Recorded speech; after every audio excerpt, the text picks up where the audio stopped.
Saudações Dux e Duquesas Tricolores, aqui quem fala é Duque Tricolor, para mais esse vídeo. Bom, esse vídeo ainda está sendo produzido, ainda não chega no consenso, mas já podemos ter algumas informações aqui. Eu estive no estádio do Maracanã durante 4 jogos e consegui 30 pessoas para comentar sobre minha pesquisa. Por que eu estou realizando uma pesquisa? Porque eu quero ter dados suficientes para conversar com todos vocês. O que eu vejo é que todo mundo fala sobre racismo, mas ninguém tem dados suficientes para isso.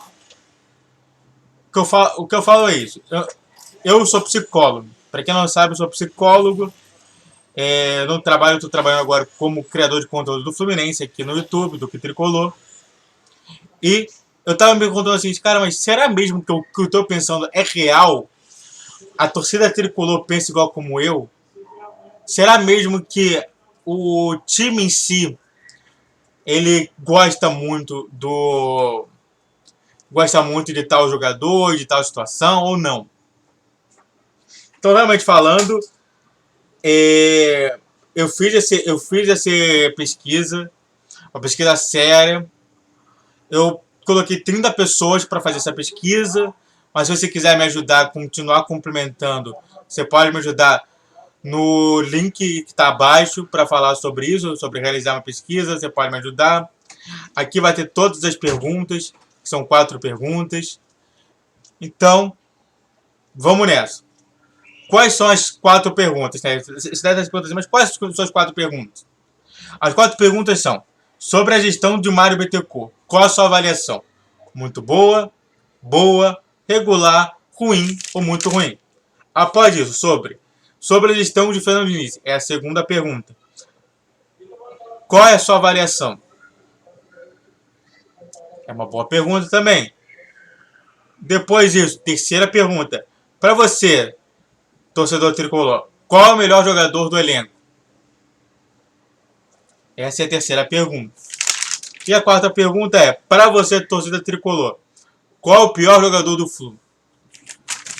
Por que eu realizei justamente essas 4 perguntas? Primeiramente, porque quando a gente fala sobre Fluminense, a gente não tem como falar sobre todos os jogadores. Então, as 2 últimas perguntas, eu vou começar logo das 2, para depois falar sobre a segunda e a primeira. A gente tem mais de 40 jogadores que a gente pode falar aqui. Tanto jogadores titulares, como do reserva, e até mesmo jogadores da base, que foram inscritos em algum jogo no Brasileirão. E aí você conta também aquilo ali. O interessante é que realmente que as pessoas geralmente tinham mais dificuldade de apontar o pior do que apontar o melhor. Quando apontava o melhor, eles já mostravam na cara justamente assim, ó, esse aqui é o melhor. Mas quando mostrava o pior, era justamente o contrário. Ficava pensando. Para você ver, mais ou menos a resposta que ele dava sobre o melhor jogador era em torno de 10 segundos. E o pior jogador era em torno de 30 segundos. Ou seja, levava 3 vezes mais o tempo de responder que era o pior do que responder quem era melhor. A situação foi livre. Eu deixei livre, completamente livre, qualquer pessoa, então tá tranquilo. Por que eu coloquei justamente a gestão de Fernando Diniz e depois a gestão de Mário Bittencourt? Porque eu quis separar os dois. Mesmo que o Fluminense seja uma unidade só, o Mário Bittencourt, ele é o presidente do clube. E ele não é culpado, por exemplo, de se tiver algum problema no futebol. Ele também é culpado, mas não é o grande culpado. O grande culpado é o Fernando Diniz. E aí a gente pode ver justamente como que é a relação entre o Fernando Diniz com a torcida, do Mário Bittencourt com a torcida. A gente pode ver que há um mini contraste, onde que a partir que um eleva, o outro é elevado também a mesma pontuação. Ainda não é tanto assim, mas isso vai ser interessante. Vale apontar que o Mário Bittencourt, eu analisei isso bastante, o Mário Bittencourt é visto como político. Enquanto isso, o Fernando Diniz é visto como um trabalhador comum. Ou seja, as pessoas avaliam o trabalho do Fernando Diniz como o trabalho do trabalhador comum e o trabalho do Mário Bittencourt como o trabalho de político. Então é interessante a gente ver essas minuances que eu fiquei escutando perante a torcida. Dito isso, eu agradeço muito essas 30 pessoas que realmente fizeram o contato comigo. Realmente todas elas foram muito receptivas a mim.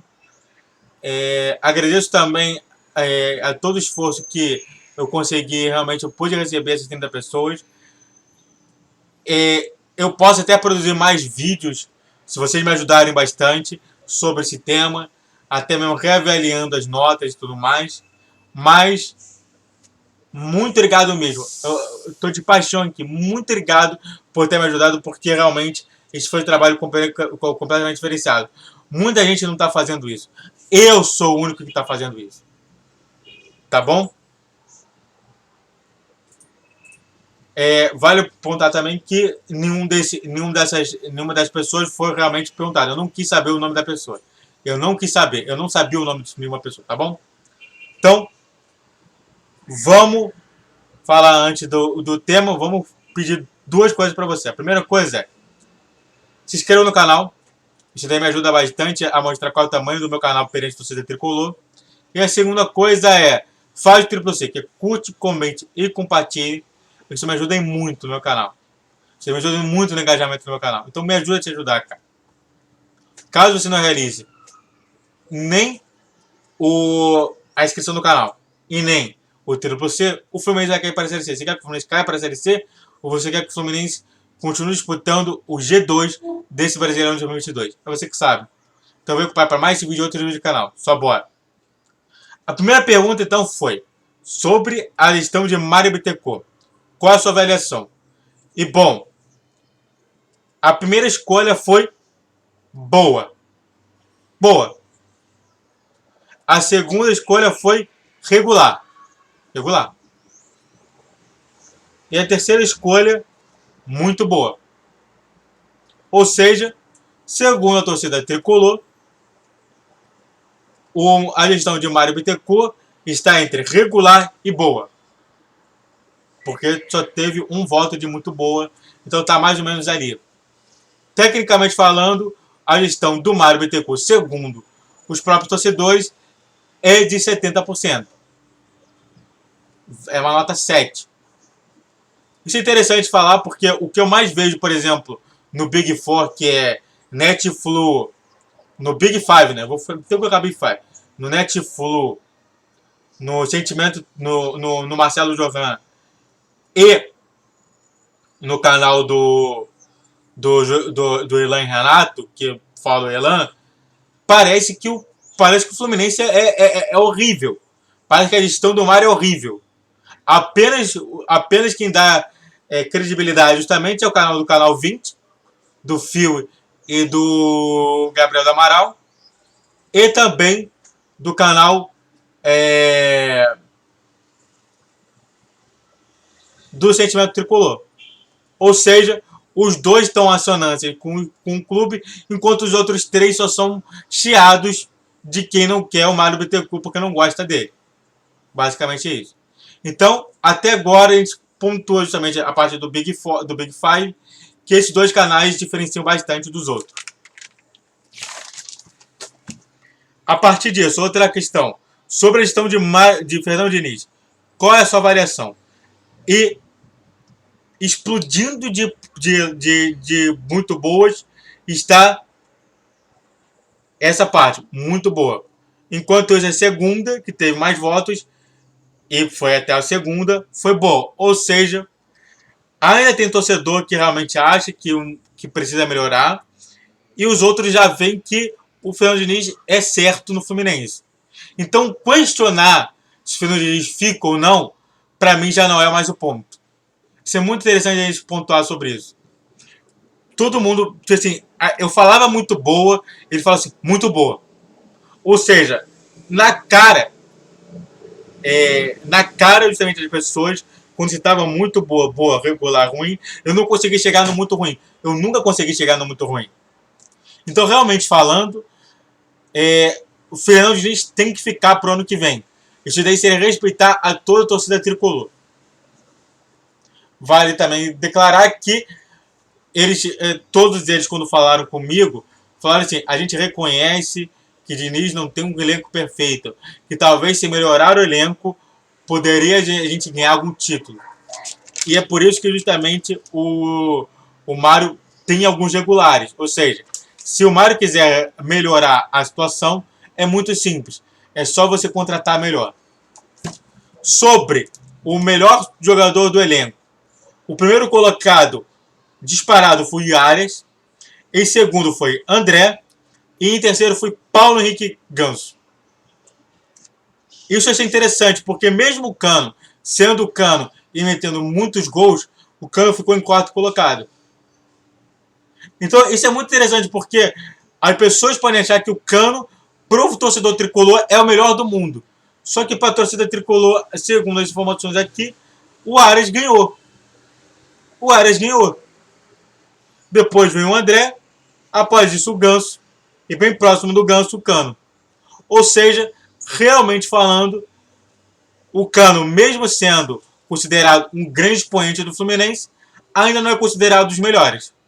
Isso achei muito interessante sobre isso. Muito interessante sobre isso. E o pior jogador do elenco, disparado, foi o Wellington.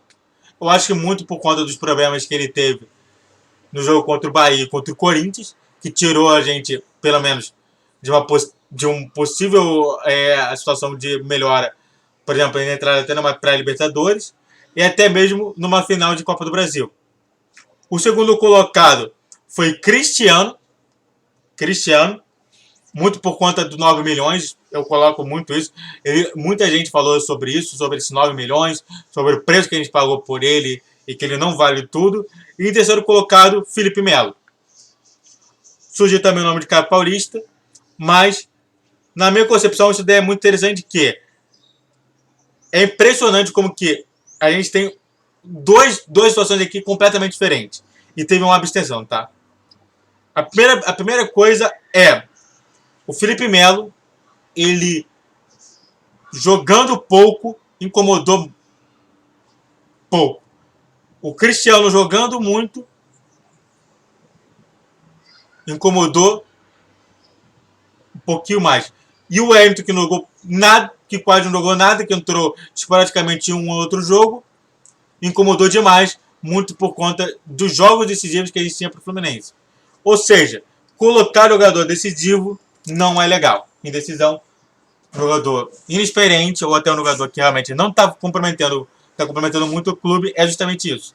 Então, ficou aí a situação. Eu vou deixar justamente aqui no link da descrição o meu vídeo do meu link da minha pesquisa, e é só isso, tá bom? Obrigado a todos que assistiram, fico aqui, faço aquilo para você, curte, comente, compartilhe, tá inscrevendo no canal do Tricolor. Falou, valeu e tchau, tchau.